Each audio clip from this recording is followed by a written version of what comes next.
All right, we're going to go ahead and get started, everyone. It's the top of the hour. Thanks so much for joining us today. I'm going to let Director Boswell, who's joining us on the phone, do a quick introduction for us, and then we'll be off and running. Director? Good morning or good afternoon, Heather. How are you doing today? Well, sir, thank you. Good. And thank you all for being on the webinar and good afternoon and welcome. I'm Kenneth Boswell, the Director, and thank you for attending this federal funding webinar. As all of you know, ADECA continues to support the broadband expansion and connectivity efforts with our statewide mapping program. Our outreach to our internet service providers and broadband stakeholder communities. Today's webinar is in support of these efforts, providing a comprehensive reviewing of existing and new federal funding opportunities from the FCC, USDA, and NTIA, and other federal organizations. This review is designed to assist with your funding strategies for expanding broadband into unserved areas of Alabama. And the statewide mapping program will also help us show just where those unserved areas exist. ADECA has engaged CTC Technologies and Energy to present today's webinar. They will step through the highlights of each federal program, provide tips for applying for federal funding, and answer your questions. ADECA's main goal is to get Alabamians connected, get the much needed access to broadband to live, work, and learn now and in the future. We value the relationships we have with each of you and hope to strengthen and build those relationships going forward. Thank you again for your support. Now, Heather, I'm going to turn it back to you.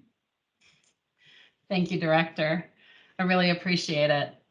Absolutely. Before we get started today, a couple of prerequisites in case you joined just as we were turning things on. We'll hold questions until the end of the presentation. Feel free to put your questions in the chat as we go, and at the end, I'll address as many as I can. If you want to email them, maybe you're on the phone and you don't have access to the chat, please put the email to, and I got to find it again. I'm sorry. I want to read it and make sure it's right. Where to go? broadband.fund@adeca.alabama.gov. I'll say it one more time. broadband.fund@adeca.alabama.gov. if you want to email a question today. My name is Heather Mills. I'm Vice President of Grant and Funding Strategies for CTC Technology and Energy. I've been working in this space for a little over a decade, and I think we're in a really exciting moment for potential broadband funding across the country. So we'll get started today in just a second, and I want to make sure I didn't forget anything. We'll be posting the deck and I believe a link to this webinar, a recording of this webinar on the website, and we'll make sure that you guys have all of that access in there as well. And we'll probably collate all the questions that you send as well, and make sure that everyone gets answers to the questions that they have. And with that, we're going to go ahead and start the presentation. That we pause for just a few minutes to review some essential language. Now, these are in no particular order other than alphabetical, and we don't want anyone to feel lost in, as I referred to earlier, the Washington speak. So these are common terms that absolutely will come up during our conversation today. AOR means Authorized Organization Representative. This is a common term in USDA grant application processes. And an Authorized Organization Representative is somebody who can sign documents, legal documents for your organization. A CAGE code is a commercial and government entity code. That is something that you get after you become a vendor for the government, and that happens through something called sam.gov, which I'll get to in just a second. A DUNS number, most of you are familiar with this. This is basically your tax ID or social security ID that's tied to your business, but it's not a tax ID number, obviously. It is the Data Universal Numbering System, and it's tied to your business credit. ETC stands for Eligible Telecommunications Carrier. This is a term that will come up frequently when we talk about FCC programs and providers. The FCC, of course, is the Federal Communications Commission. You'll also hear me mention USAC, or the Universal Service Administrative Company. They are a division of or overseen by a bureau in the FCC. Grants.gov is the federal application portal for funding, or one of them. There is also a USDA version where you would fill out applications for grants with the USDA directly, and I'll get into a little bit of that when we talk about the USDA. NOFO is the short, quick term for Notice of Funding Opportunity. Most federal agencies issue a NOFO when they have a grant opportunity that is opening up, or a funding opportunity, a window opening. RFP is a request for proposal. A lot of grants require RFPs after award, or you may have to issue an RFP in order to apply for funding through a particular process. I mentioned SAM.gov earlier. This is the System for Award Management. This is the government's vendor system where you would get your CAGE code. So now let's talk about some strategic guidance to prepare you for grant and funding application. You really should start preparing the broad outlines of your proposed projects as soon as possible once you've identified potential grant applications that you want to apply for. So that way you're ready to submit a competitive application when a funding window opens. You're not always going to get that opportunity. Sometimes you're going to discover a window has already opened. So that's why being prepared as you think about these projects is even more important. So while the programs will have different rules and requirements, your strategic approach to preparing an application is really going to share a number of key steps. So you really want to understand and document your community's broadband needs. And while many communities have a range of those needs, grant applications require a targeted proposal. So first things first, define your project area and evaluate your market. We know that a number of grant programs are going to favor applicants who serve the greatest number of households in an eligible service area. And other program applications will also include detailed questions about demographics of those communities to be served as well. If you've been studying your local broadband gaps, you may already know and have a handle on those demographics. If not, or if you need more granular detail, it's important that you take the time to develop that data and a market narrative. It's also important that you draw a line around your proposed project area. You can fine tune as you finalize your application, but for now, you want a general sense of the service area, because that will drive your technical design and it's going to drive your cost estimates. As you write your application, you will need to explain the state of the market in the service area. For many of the grant programs that you're going to be looking at, you have to demonstrate that your services are going to be better and no more expensive than any of your other services offered nearby. And you should really be prepared to present a narrative discussion of why the proposed services will be both marketable and affordable. Make sure you're looking out for existing federal funding in and around your service area, though. It's going to be important to verify that your proposed project routes don't run afoul of any of those funded areas. And in particular, I'm talking about RDOF and Reconnect. And RDOF, of course, is the Rural Digital Opportunities Fund. And Reconnect is the Reconnect program through the USDA, which we'll talk a little bit more about later. Then you're going to want to develop a technical analysis and cost estimates for construction, equipment, and operations. And so once you have the outlines of a project that's going to address your community's broadband needs, and you start developing your technical and programmatic approaches, and most importantly, the estimated capital and operating costs for implementing that plan, then you're going to need to fine tune the design and cost estimate to improve your application's likelihood of securing funding. The sooner you start on this particular task, the better off you'll be. And keep in mind that you may need to implement your grant-funded project quickly, depending on the program that you've applied for. So be realistic about your proposed timelines.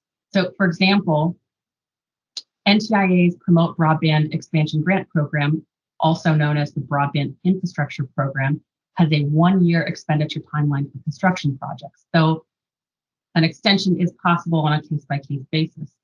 So you need to plan around what those needs might be based on the program. Also, recognize that even if you have to scale back the design for one of these applications, that original application could be the basis for another grant application you develop later. So now you want to take the time to develop a business strategy. Regardless of the program to which you're applying or the specifics of your proposal, grant-making agencies are looking for applicants that can demonstrate a strong business strategy. They want to award funds to financially viable programs. So your application needs to make the case that you are investment ready and sustainable. In our experience, that means that you are building partnerships.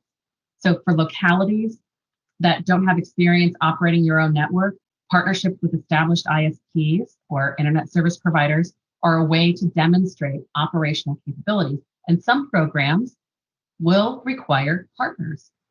Public-private collaboration is also a key way for many local, state, and tribal applicants to achieve broadband goals while reducing overall financial risk. And that's because in a well-designed partnership, localities and tribes are able to trade revenue potential for community-focused results.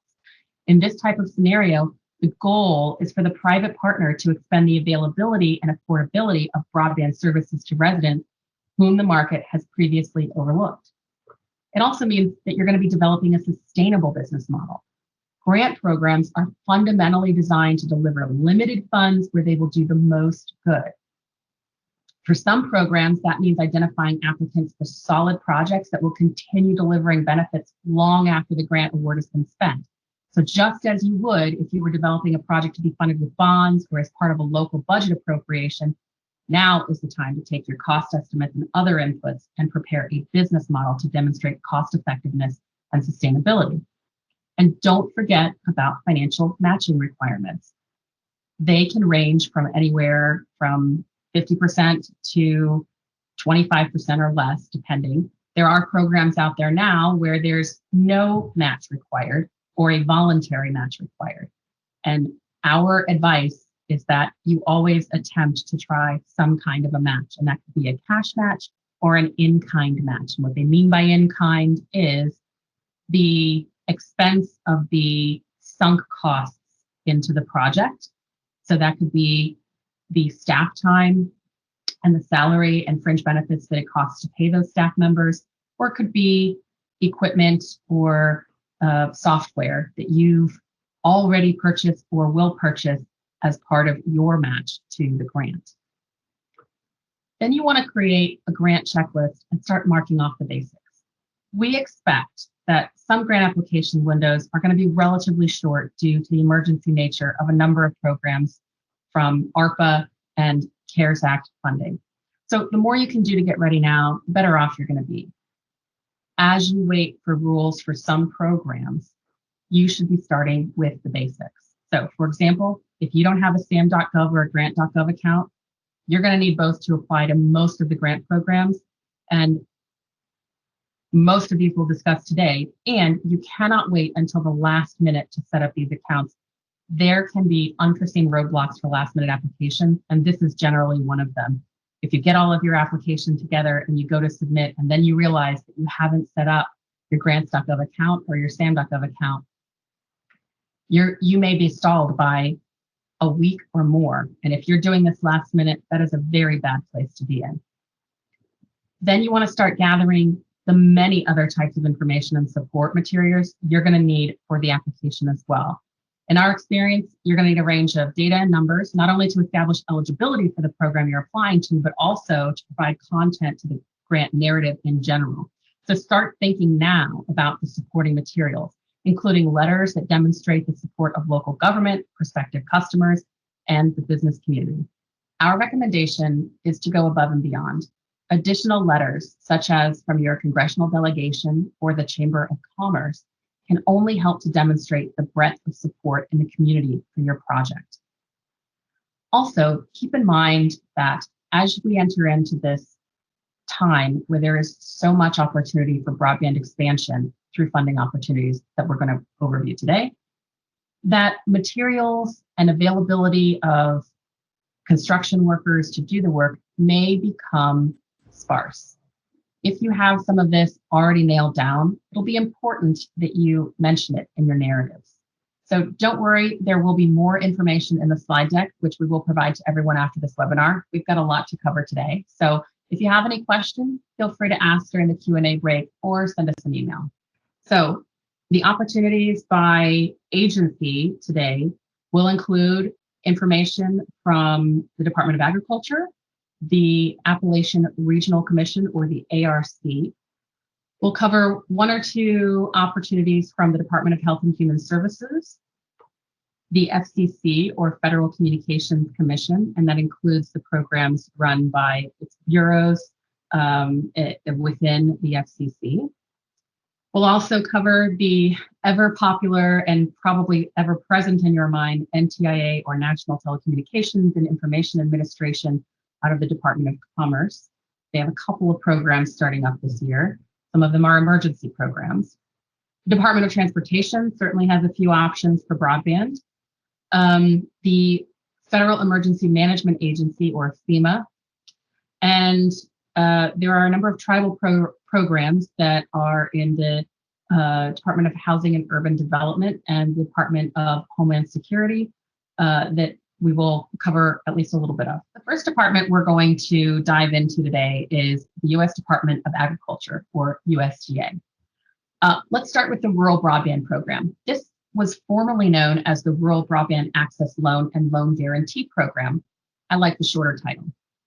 This program's purpose in general is to provide funds for the cost of construction, improvement, and acquisition of facilities and equipment needed to provide broadband service. So that means that there are loans and grants, and loans are for the life of the facility. Generally, that's 18 to 20 years for standard wire broadband. And grants can range from $100,000, so pretty small, we call that the floor, to $100 million. That's pretty big. And there is a 25% cost share requirement. So that means that there's a match required of 25%. Rural areas are eligible, and they are defined as areas with fewer than 20,000 inhabitants and not adjacent to an urbanized area with more than 50,000 inhabitants.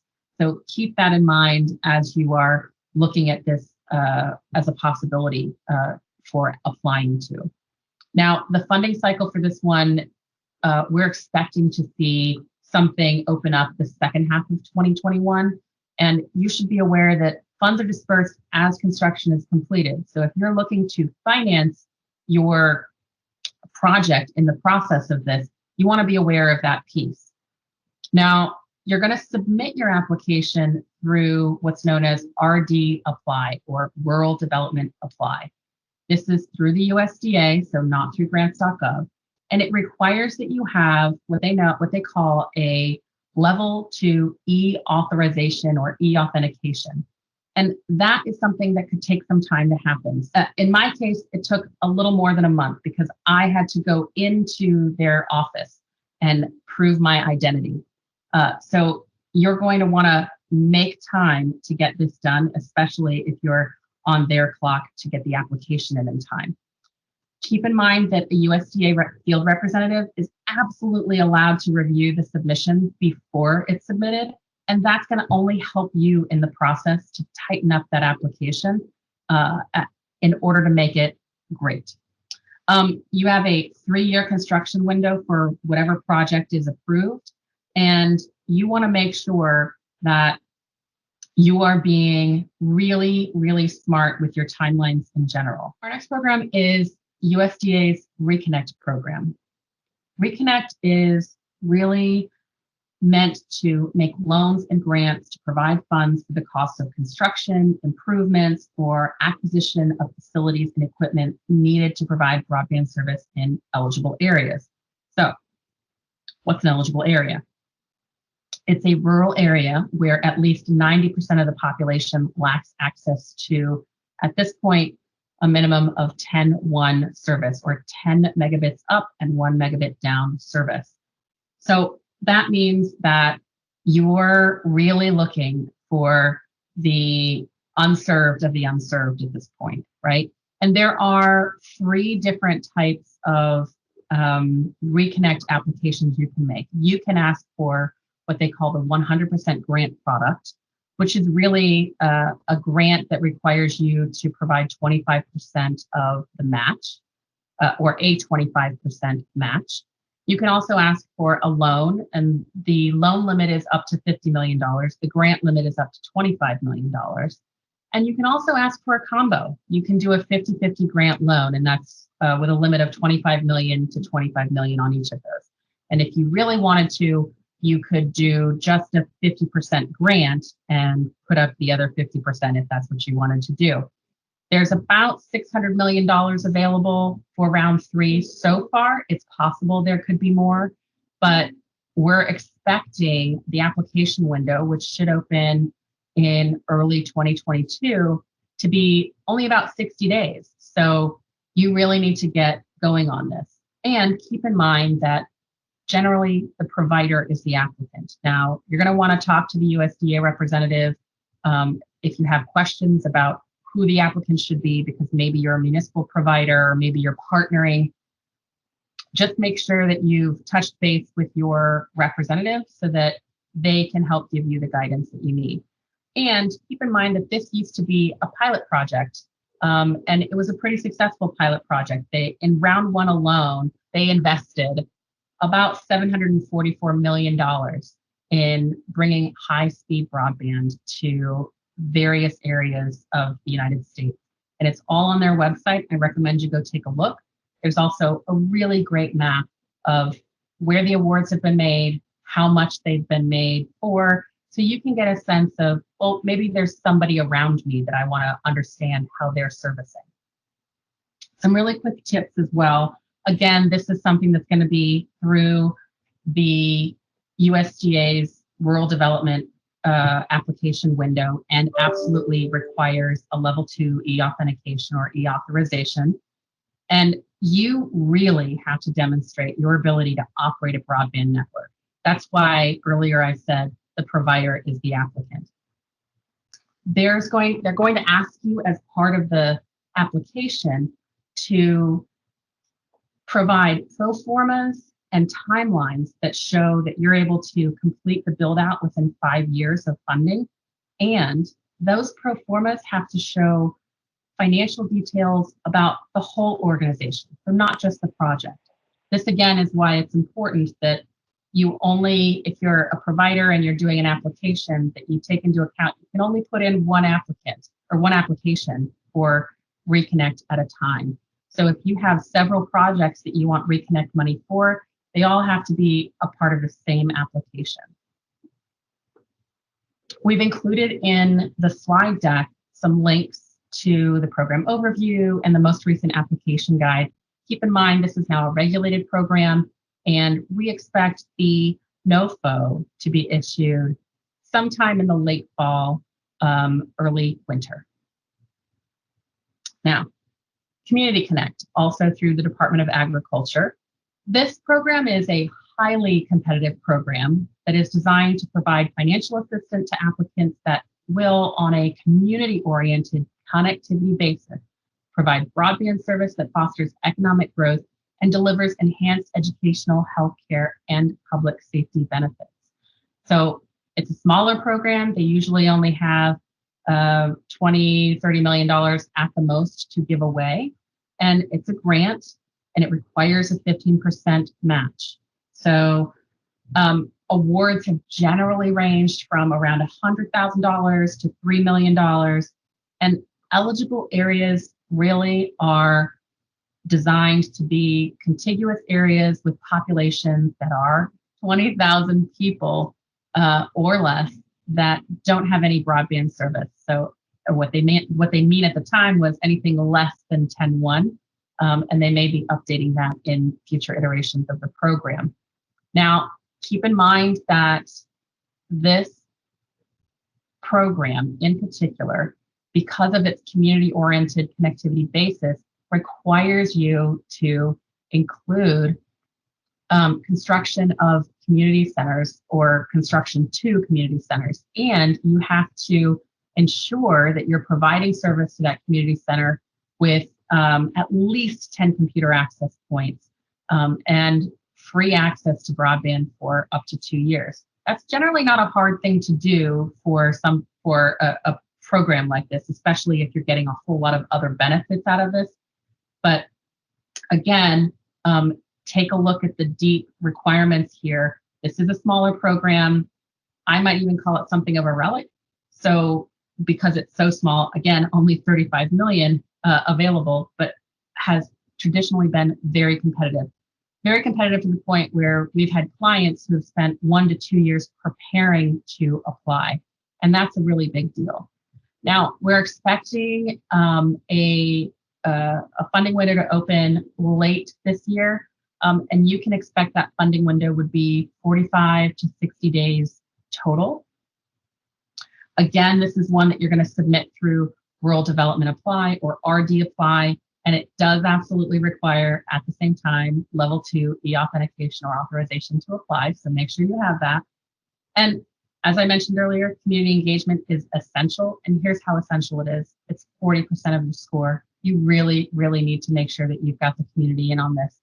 And to the point where you're going to have to give detail on all of the community facilities. And this, as we said earlier in our strategic guidance, is where those letters of support from the community, from the businesses, and from the residents are really going to help.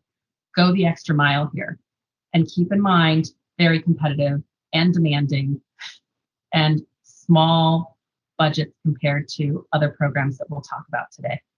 The distance learning and telemedicine program is designed to help rural communities use capabilities of telecommunications to connect to each other and the world beyond, is how it says it on their website. So this is really a focus on overcoming the effects of remoteness and low population density. And the program itself is meant to help pay for equipment and operating costs for remote education and telehealth. So you're going to look at the possibility for grants and the possibility for loans for this. They both have been funded for FY21, certainly a lot more for grants than for loans. And there is approximately a 15% cash match required. But if you're looking for an understanding of like the typical program or project that you would propose, ideally you're going to be thinking of linking teachers to students or medical services to patients as the ideal. Now, this program is closed as of June 4th this year for applications. So you're going to want to plan for the future for this program. And again, this is a program where you submit through RD Apply. It requires that level 2 e-authentication and e-authorization. So be prepared for that. And you also have to submit to listing your state government contact in there. And there's a number of items in the application guide that you have to submit in order. So be prepared for that piece. They only really award 70% of those who apply. So it's a bit less competitive than, for example, the Community Connect grants. That may be because it's a little more challenging or a little less challenging to say, hey, I want to connect teachers to students and doctors to patients. You're going to have to identify a single fiscal agent. That is the person or the people who will manage the funds. And you're going to have to provide a whole lot of reporting on who is using the infrastructure and things that you've gotten the grant to pay for. Again, there are links in the slide deck that we will share with everybody that will take you directly to the program information, which I recommend you take a look at. Next up is telecommunications infrastructure loans. These loans provide financing for construction, maintenance, improvement, and expansion of telephone and broadband service in rural areas. Again, rural focus. The emphasis for this program is not only rural, but the very rural. So eligible areas are areas outside the boundaries of any city, village, or borough with a population of less than 5,000 people. So remote rural. And they really aim these loans at telephone companies that serve rural areas and cooperative nonprofits, limited, divided, or mutual associations that can provide this stuff.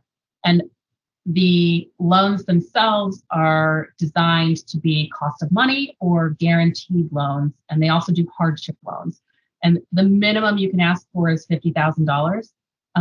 The maximum's a bit unclear, but they did get about $600 and $700 million in fiscal year 2020 for this program in general. And applications for this program can be submitted a year round. And right now we don't know what the budget for FY 2021 is going to be.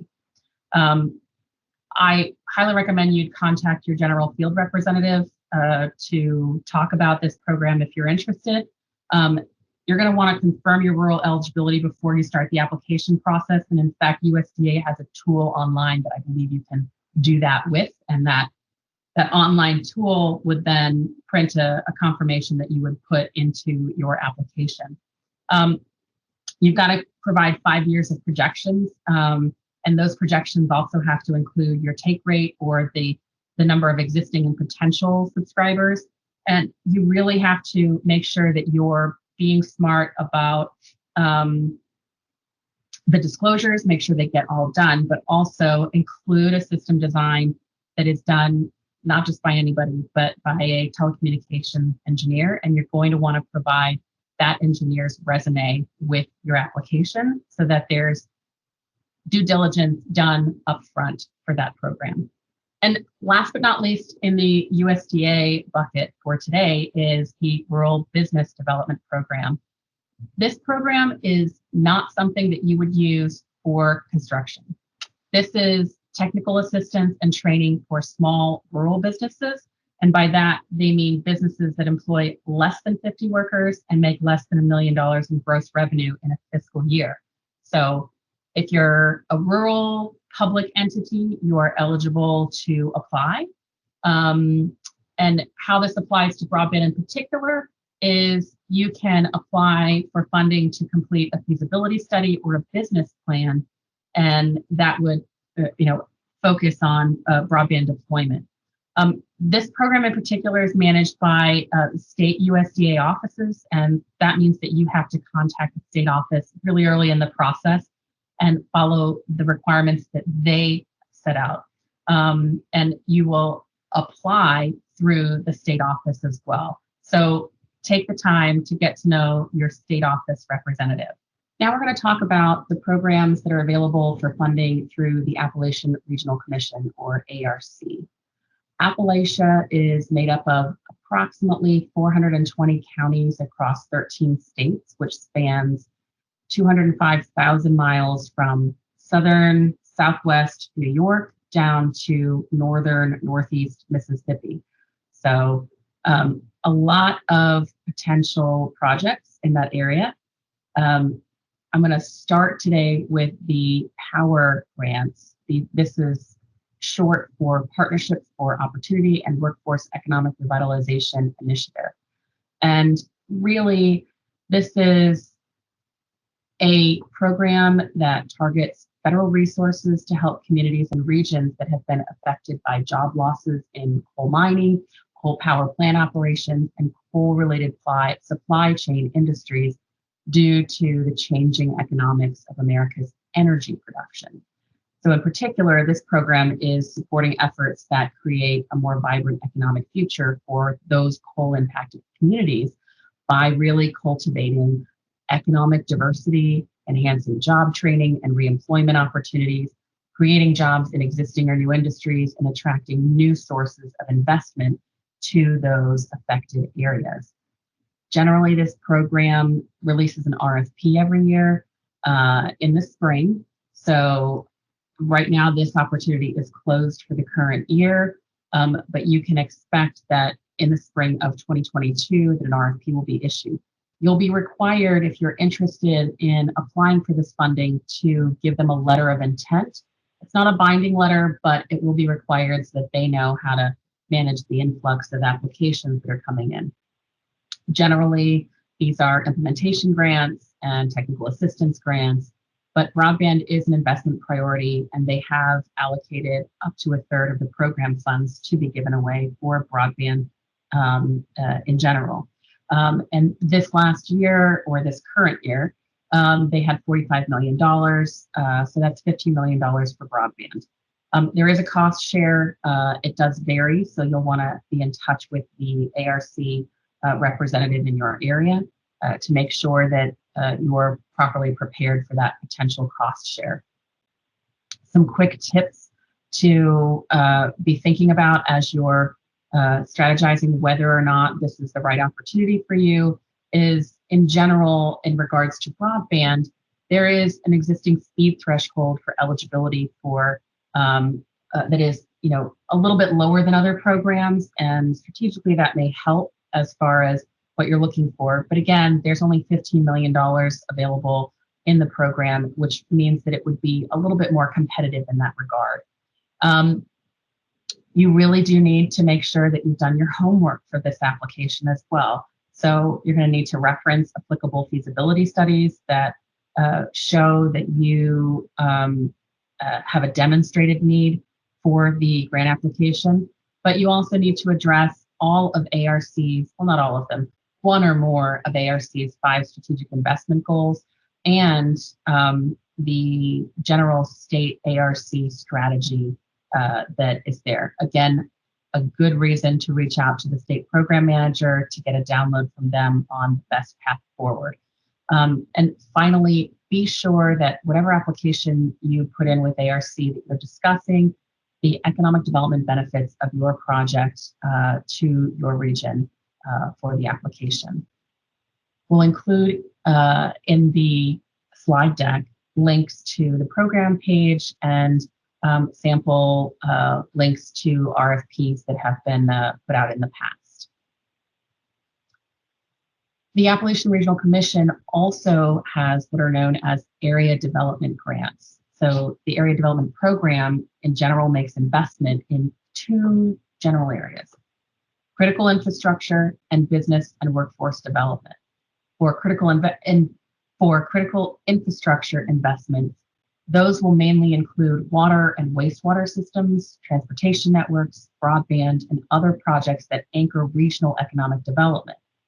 For business and workforce investments, that's primarily going to focus on entrepreneurship, worker training and education, food systems, leadership, and other human capital development. Again, these are grants. The typical award size is between $1.5 to $1.8 million.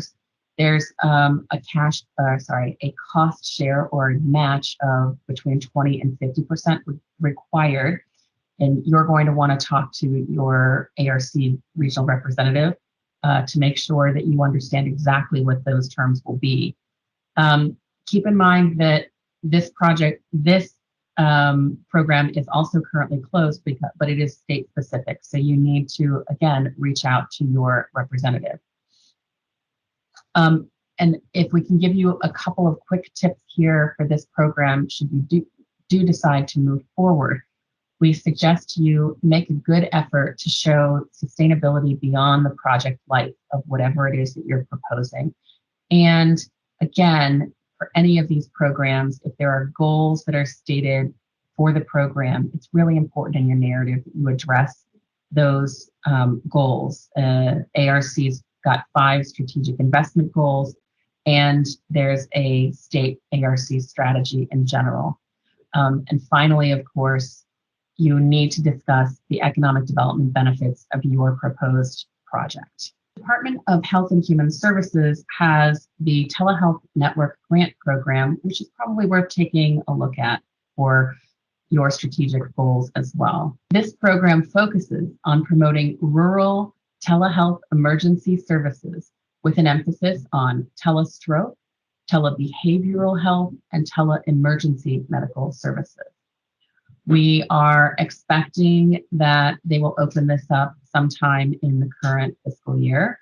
But generally, you can expect that this program is going to address urban and rural areas that focus on services to rural patients with the intent to expand access to, coordinate, and improve quality of healthcare services.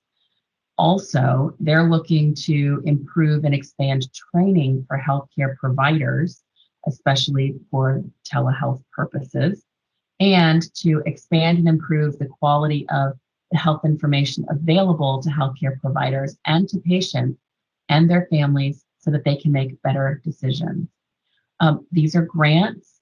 They have a typical award size of approximately around $300,000, and there's no cost share or match required. You can be a public or a private nonprofit, including faith-based organizations, and you can be a federally recognized tribe as an applicant. So keep in mind that in the eligible costs, they include telehealth networks that deliver these 24-hour emergency services to rural providers, but networks must also include at least one community health based healthcare provider. Quick tip when you're thinking about this program, you're going to need to include proof of your nonprofit or public status, and you can partner with a for-profit partner in your proposal if that's what you would like to do. But you, as the nonprofit or public entity, are the lead applicant. You're going to need to submit a budget narrative that really does outline the details of what you will be using the funding for. And we always recommend that you consult the NOFO and follow the latest application guide for guidance on how to put the application together. Federal Communications Commission, or the FCC, operates a number of interesting programs that you should consider as you're putting together your broadband strategy and your funding strategy. Let's start with E-rate. This is the common name for the Schools and Libraries program.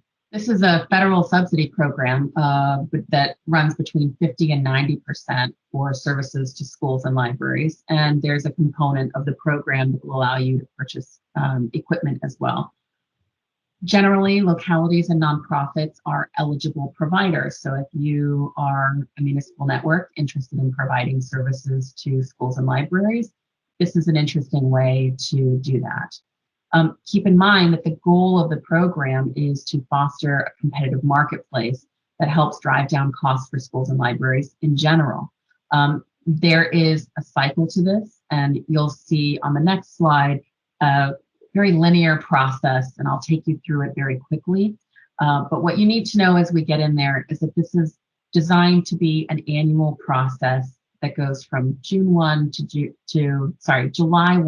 June 30 every year is the funding year. And then during that same time, you're prepping for the coming funding year through a rather transparent funding process. And in particular, you'll see that there are 4 steps to this process. There's the competitive bidding step, where you're going to, as a school or library requesting services, issue an RFP through a form, and hopefully an attached RFP as well that a service provider would then find and bid on. And then during that competitive bidding process, you're, as a school or library, going through your own procurement process that meets with your own procurement standards and meets with E-rate's standards as well. You're going to select a provider then. And then each year, there is a application funding window that opens up. And it is that time at which we see the most activity from schools and libraries in the E-rate system, in which they put in their Form 471, where they're applying for actual funding. And then they'll get an award as part of that process in this applying for discounts section of the linear process. And once you've got your award letter, then you know that you can move forward with starting services. And that is step 3 in this very linear process. And then once services is started, you have an invoicing process where you can either ask to be billed in full for your services, for the services received, or you can be asked to receive a discounted bill for only the portion with which you're responsible. And then the provider would go out to the FCC and USAC and request the non-discounted portion, for payment in full. The key to understanding E-rate and the percentage of the discount is understanding the National School Lunch Participation percentage. I call it a magical mystery formula. It's not that magical, it's not that mystery. It's fairly straightforward, and all you really need to do if you have questions is call USAC about it. I will say this is funding that is fairly more secure than other because you're getting a commitment for the entire year. And if you've gone through a process that allows you to have a multi-year contract, the next year when the funding window opens, you already have a contract in place and you're simply applying for funding again, utilizing the same contract that you'd already negotiated. There are limits to that and details that you will need to understand. And there is a good amount of paperwork involved in the process. My recommendation, if you're a school or a library, is to reach out to your E-rate coordinator if you have one, or to engage the services of an E-rate consultant who can help with this process. If you are a service provider, you may already have systems set up in place to do this. But remember that in order for you to receive funding or to even be considered a winning provider, you will need what is known as a SPIN ID, a Service Provider Identification Number.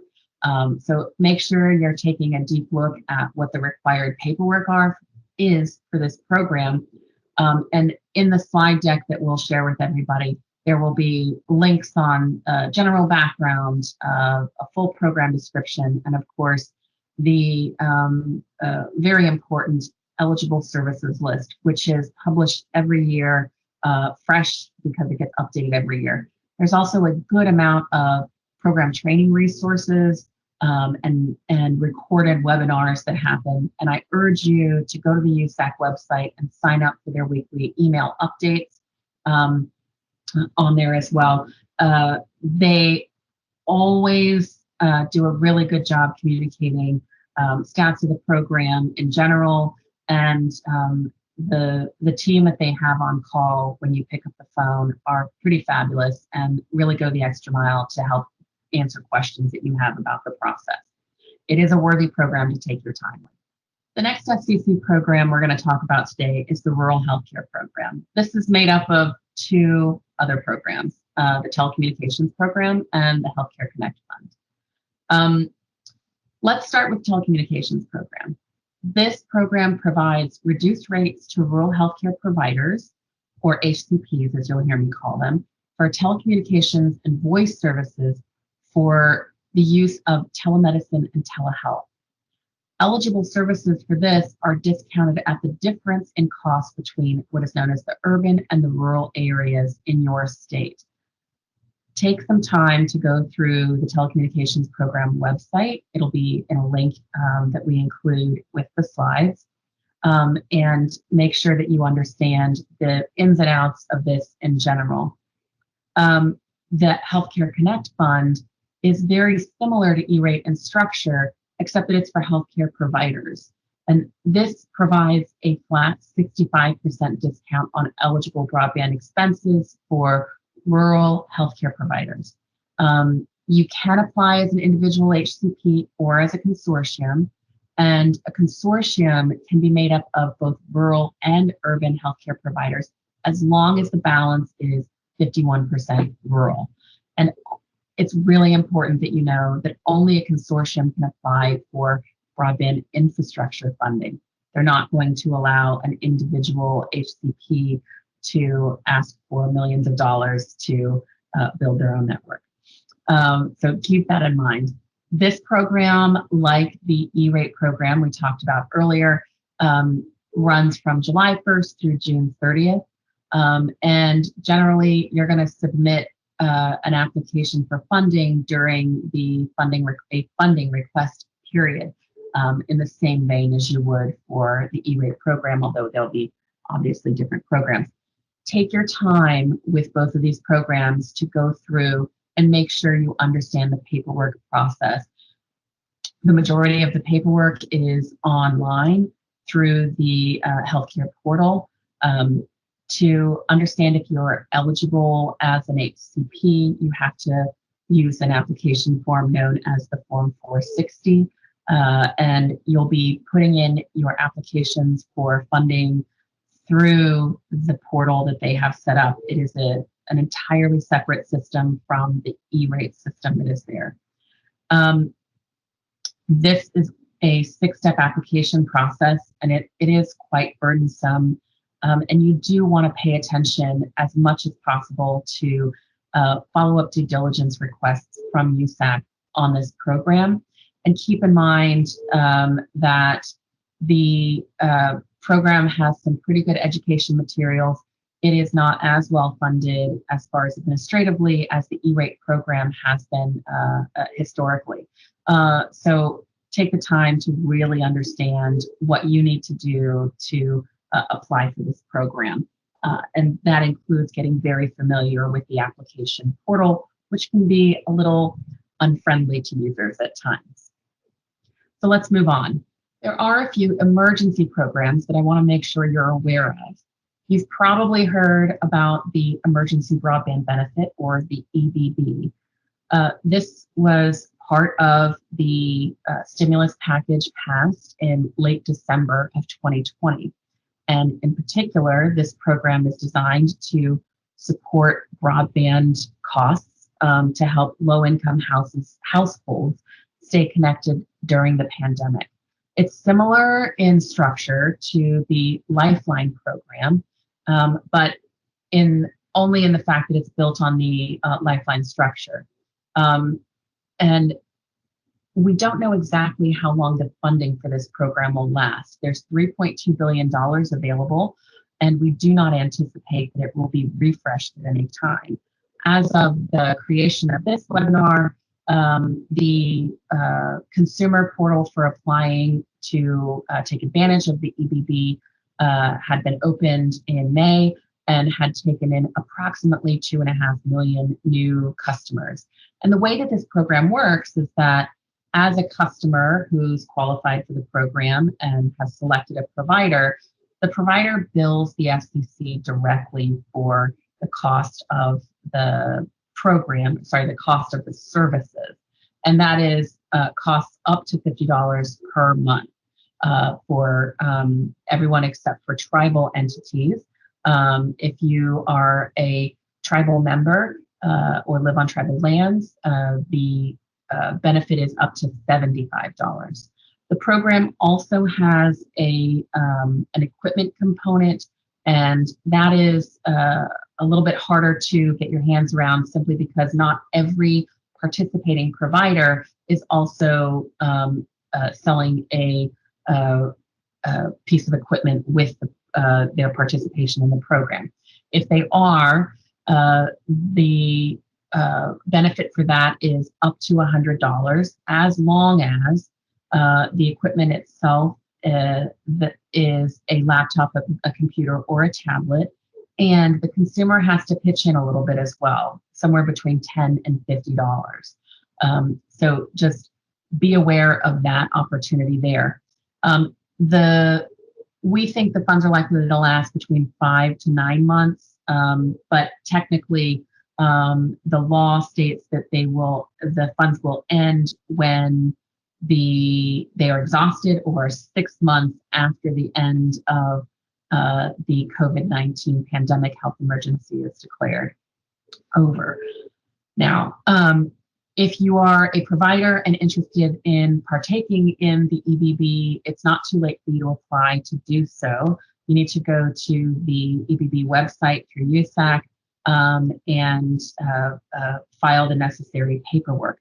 You do not have to be what is known as an ETC, or an eligible telecommunications carrier, to participate. And if you don't know what eligible telecommunications carrier is, it is something that is designated on a provider by a state entity that oversees carriers like that in each state. And not every state does it. But again, you don't need to be an ETC to participate in the program. Some really quick thoughts for you about EBB in general. Recipients need to have a separate relationship with your company. They have to opt in. If you're a provider, you can't just decide to have your low-income program switch over. This is why it's important as a provider that you go through the process of becoming an EBB provider. Keep in mind too that you can stack benefits. So if you have somebody who is on Lifeline, they can claim Lifeline and the EBB benefit. You'll want to talk to the FCC and the USAC team about how that would work, but it is certainly something that you can do. Also, if you're a provider, you need to make sure that you are on a monthly basis claiming your benefits for reimbursement. They will not let you go back and revise and ask for more funding later for a month that you've already been paid for. So this is a pretty important detail as far as how you work out your process and how you leverage the emergency broadband benefit. The FCC and USAC have done a very nice job of providing a whole lot of fantastic training webinars for providers on everything from getting registered as a provider to how you can interface with customers and the kind of paperwork and things that you need to get from them, as well as the hand-holding that needs to be done in order to get applicants all the way through the process and signed up for service with you. So one of the things that you can do as well is make sure that you're listed on their site, the USAC website and the FCC site, in the list on the EBB for your state that you're providing services. That'll be a good way to advertise that you're open for business for the emergency broadband benefit. There is a great FAQ on the EBB through the FCC website. We'll include that in the slide deck. And you should look very closely at the program page for the emergency broadband benefit. It has a wealth of information there. FCC is also overseeing the Emergency Connectivity Fund, also known as the ECF. This program is built on the E-rate structure, and they're still in the process of getting the final details worked out as of the recording of this webinar. However, I do have quite a bit of information to share with you about this, and I'll try to take it as slow as possible, and we'll absolutely pause for questions. You're going to have questions about this program.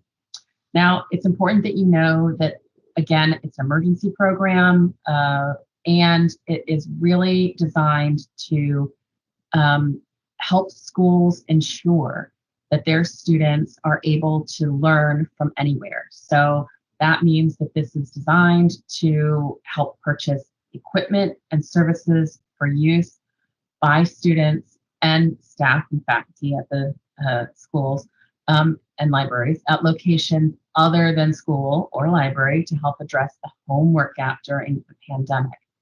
There's $7.2 billion in this program. It is a subsidy. It will pay 100% of the bill. And again, equipment and telecommunications and information services for use by students, staff, and patrons. We know that there's going to be a 45-day application window that's going to be open for funding for these services and equipment in the summer. We expect it to open in June. Keep in mind that there was much debate about whether or not they should fund moving forward as of July 1 or starting back for the previous school year. And when they put the final rules out, they decided they would move forward first. So they're going to open up a 45-day window where you don't even have to go through the Form 470 process that we talked about earlier. You do have to sign certification stating that whatever procurement process you went through was the standard one or the one that you would normally go through for your procurement in your area. But overall, they're trying to make this as less burdensome as possible so that you can get right to the business of ensuring that students have the connectivity that they need to work from anywhere. Keep in mind too that this program is not designed to help you build infrastructure. It's not intended for that except as a very, very last resort. So if you think that you can utilize this to build a network, you're going to have to remember that you will need to supply significant amount of backup for such a request. In other words, there has to be literally no other options for your schools and your students to make that happen. We do expect that they will open up a separate portal. The E-rate system itself runs through what we all know as the EPC, or the E-rate Productivity Center. Because all schools and libraries are eligible, not just ones who are registered through the EPC now, they'll have to set up a separate site to manage the influx of applications. You can expect that most of what's required on the Form 471, as it is now for the E-rate process, will be required as well for the ECF. As far as whether or not the funding you receive is for something that you've already expended funds for, you can ask to be prepaid for the items that you're looking to be fully reimbursed for. So in other words, you can submit a quote and make a request to receive the funds before the things have been purchased in order to make that purchase. And again, it's a 100% subsidy. So it's worth your time to figure out what students are not connected and what will you need to make sure that they can work from anywhere. Let me just take a quick minute to tell you, for information purposes, about the Connected Care Pilot Program. The window for this closed in December 2020, so it's not taking any more applications, but it did create an opportunity for certain HCPs to defray eligible costs of providing what they call connected care services. So essentially advanced telehealth.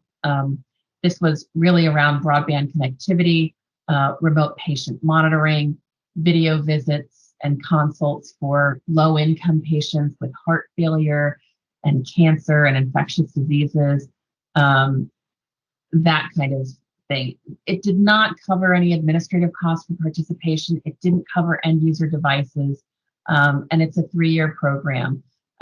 So these grants are basically done, but I wanted to make sure, in case someone was wondering about whatever happened to that Connected Care Pilot Program, it's out there. There are 14 programs awarded, and we'll provide some links in the slide deck that you'll receive that can give you information about the program and the process they went through for the step-by-step application in case you're interested. The National Telecommunications and Information Administration, or NTIA, is a division under the Department of Commerce. It has got an emergency program called the Broadband Infrastructure Program. This was authorized through the December stimulus package, and the window is open for this now. Essentially, the Broadband Infrastructure Program supports what they would say bridging the digital divide in unserved areas. And essentially, the idea is that they want to very quickly implement some infrastructure projects. And their idea to do that was to administer grants to what are known as covered partnerships for these projects. Essentially, that means that these would be competitively and technologically neutral projects for deployment of fixed broadband service that provides qualifying broadband service in an eligible area. The covered partnership is between a public entity, which would be the lead applicant, so that would be a municipality, a locality, a state, and a private provider. And in the NOFO that was issued, they did encourage municipal providers to apply as well. So there's a short timeline for overall performance. There's also a short timeline for the application. The application window closes on August 17th.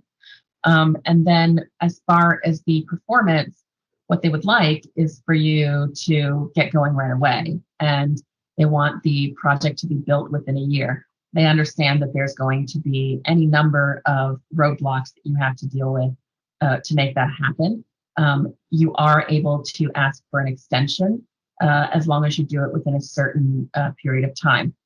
Keep in mind, too, that they've sort of turned this thing on its ear as far as what's eligible. In our world, in the broadband funding world in the past, it was very restrictive. We looked at census blocks, and if the census block had 1 or 2 houses in it, then the census block was considered served. And now the way that they're looking at this for eligible areas is that if there's a census block where there's one household or business that doesn't have access to 25.3, then that means that that is eligible. And what they're doing as far as metrics for this program is they've set up 5 priority areas that they are interested in addressing in general.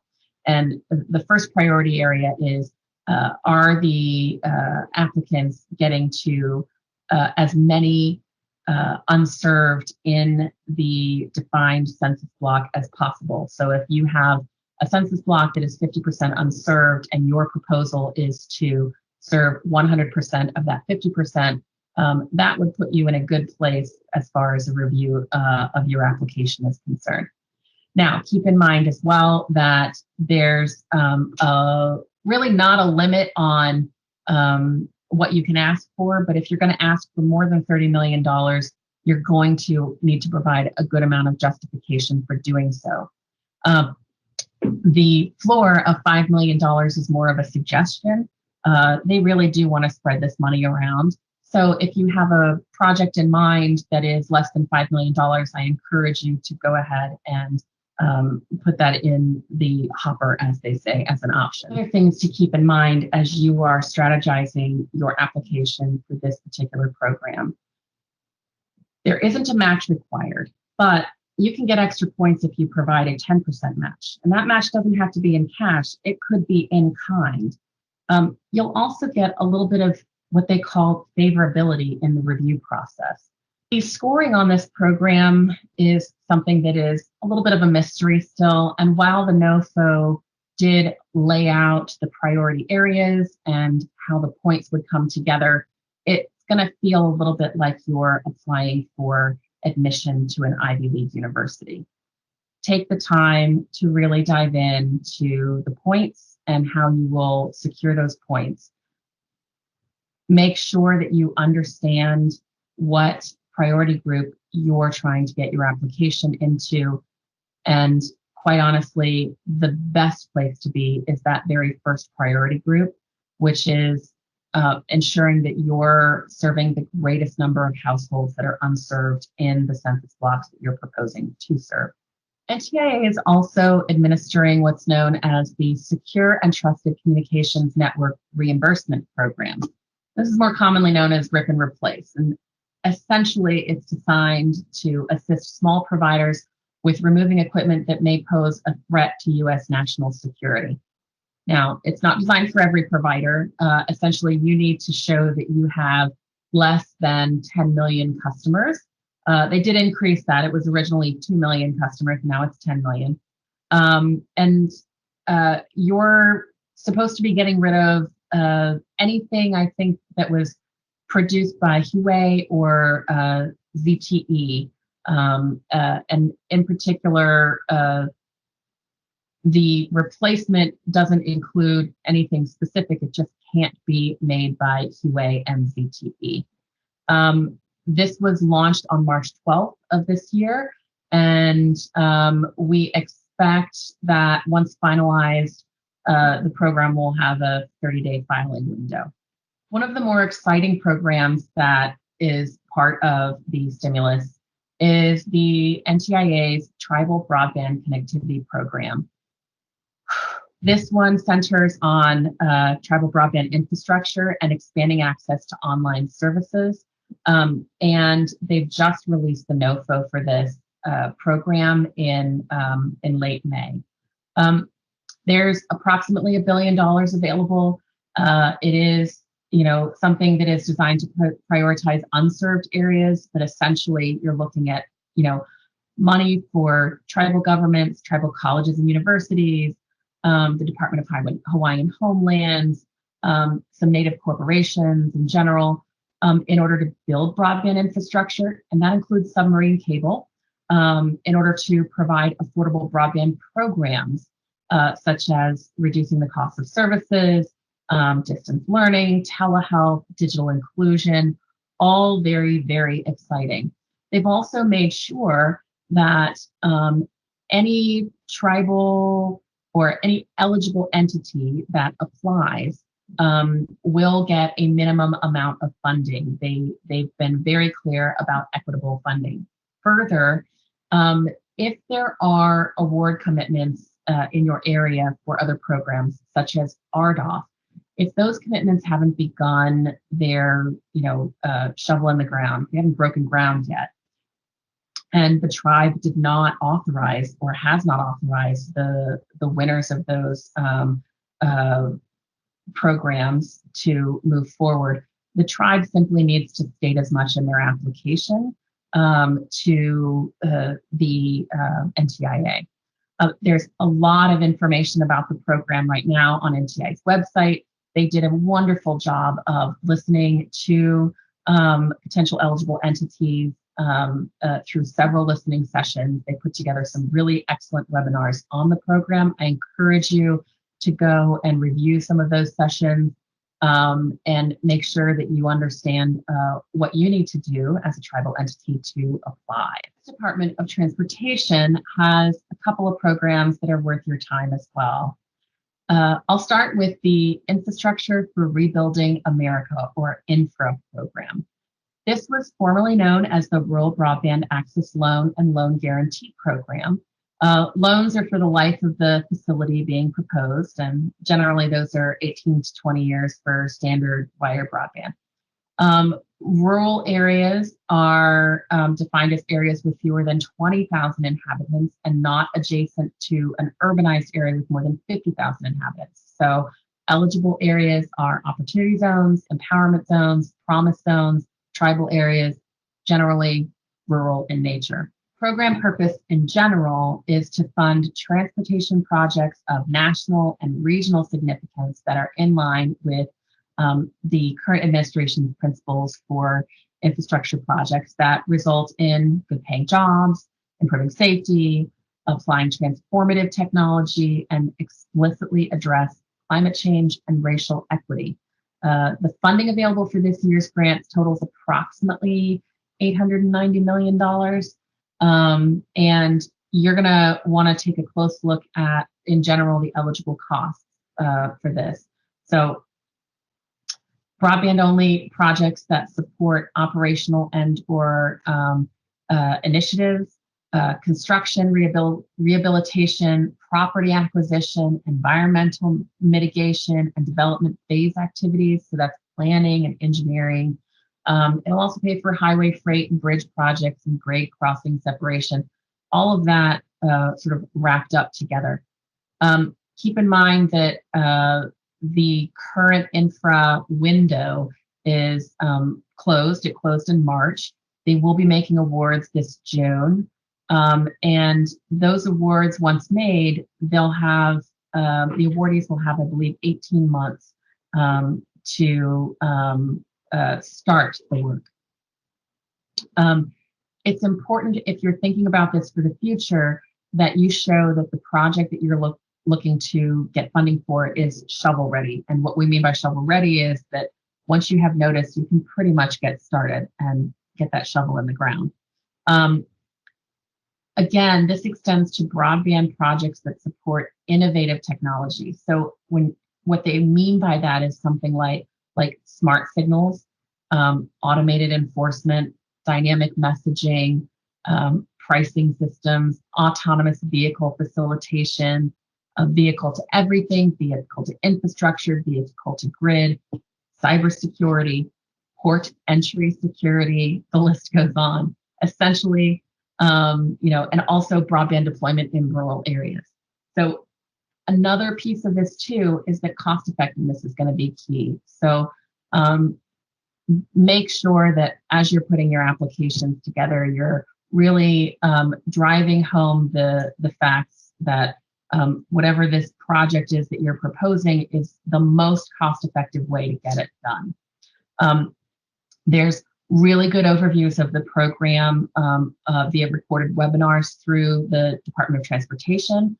They've also done an excellent job of providing application instructions, and all of that will be, we'll have links for it in the slide deck that we send to you. Additionally, they do provide a cost-benefit analysis example, so take a look at that as well. There is an agency contact listed for this program. His name is Paul Baumer. We'll give you his email address as well in the slide deck. The U.S. Department of Transportation also has a program called RAISE, or Rebuilding American Infrastructure with Sustainability and Equity. That's a mouthful. This is formerly known as the BUILD program, or Better Utilizing Investments to Leverage Development. And we also know it as the TIGER program, Transportation Investment Generating Economic Recovery. U.S. Department of Transportation also has a program called RAISE, or Rebuilding American Infrastructure with Sustainability and Equity. This is formerly known as the BUILD program and the TIGER program. So BUILD meaning Better Utilizing Investments to Leverage Development, and TIGER meaning Transportation Investment Generating Economic Recovery. We in Washington, D.C. really love our acronyms sometimes. There was $1 billion in fiscal year 2021 in funding through the RAISE program. And in the past, BUILD and TIGER has awarded over, I want to say, $9 billion in grants to projects in 50 states, all 50 states, and the District of Columbia and Puerto Rico since 2009. And right now, the funding for these projects is essentially evaluated based on merit criteria that include safety, environmental sustainability, quality of life, economic competitiveness, state of good repair, innovation, and partnership. And within that criteria, the DOT is going to prioritize projects that can really demonstrate improvements to racial equity, reduce impacts of climate change, and create good paying jobs. Broadband really does fit in as an element of demonstration of innovative technologies and strategies related, including operational performance of transportation systems and broadband deployment. So it's not insignificant. Also, they really want projects that are going to connect communities to jobs and services and education. And you may have heard conversation in general about projects that will anchor economic growth in general. So the program is highly competitive. They funded 680 projects out of 9,700 applications last time. So it's one of the few DOT discretionary programs for which regional and local governments can directly compete for what they would call multimodal transportation funding. And keep in mind too that that standalone broadband is not eligible, but a transportation project can enable concurrent construction of broadband. So you want to think of it on those terms. We're looking for innovative use of broadband in transportation projects. Also, it is absolutely okay to receive other sources of federal funding to support the project that you're applying for funding for this. We will include in the slide deck links to some FAQs online for these grants. And keep in mind that the current year application deadline is July of this year, with the intent to make awards in November.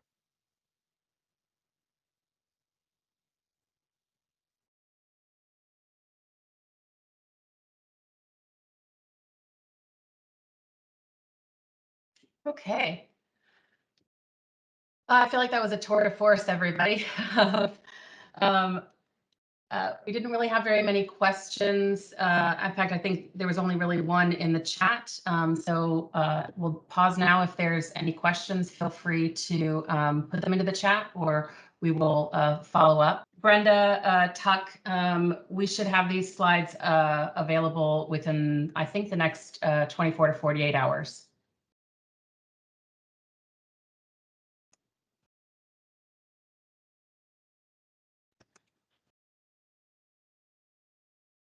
Anybody else?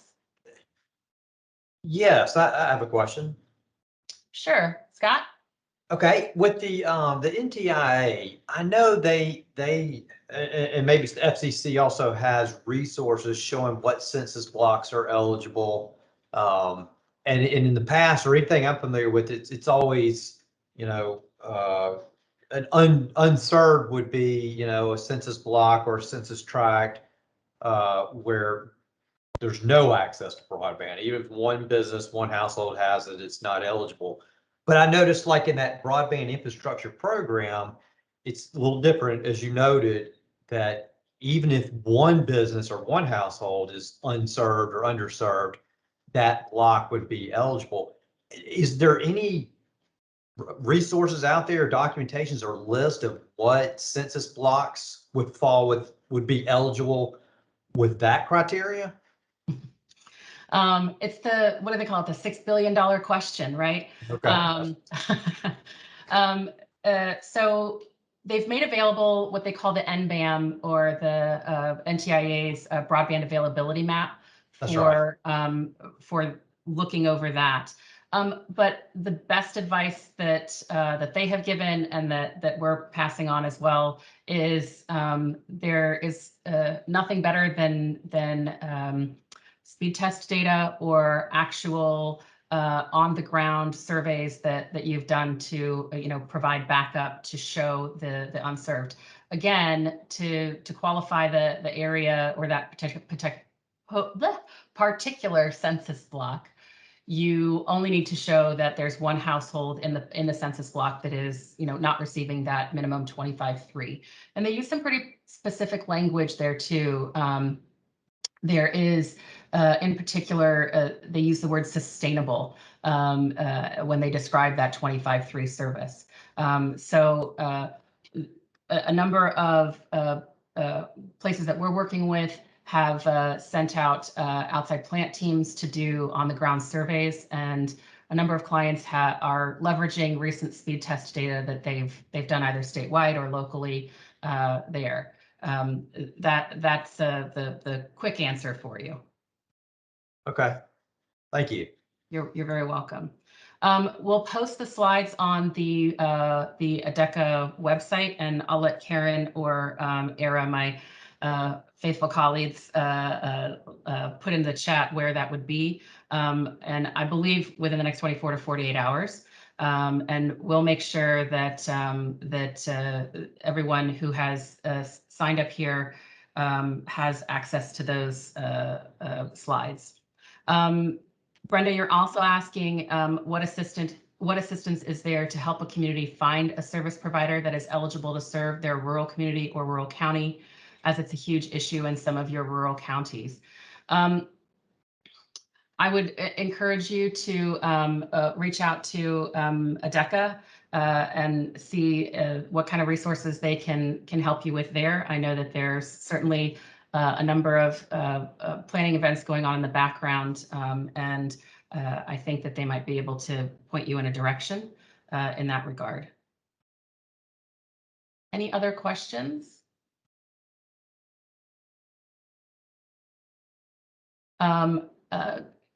Mike Ligori, you're asking as well if there's where you can find the slides from the mapping webinar. I believe those will also be posted on the website at a certain point, and we'll make sure to follow up with you to confirm that you've gotten it. Oh, thank you, Karen.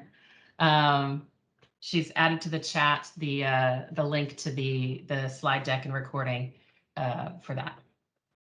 Yeah, and this slide deck for the previous workshop that we had with internet service providers is out. That's out there right now. And we will be holding another meeting with some stakeholders, government stakeholders, that may answer some additional questions.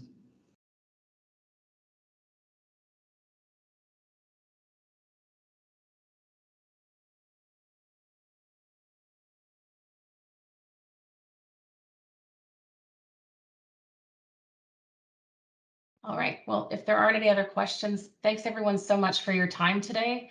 I hope this was informative, and feel free to email us with other questions as well. Thank you.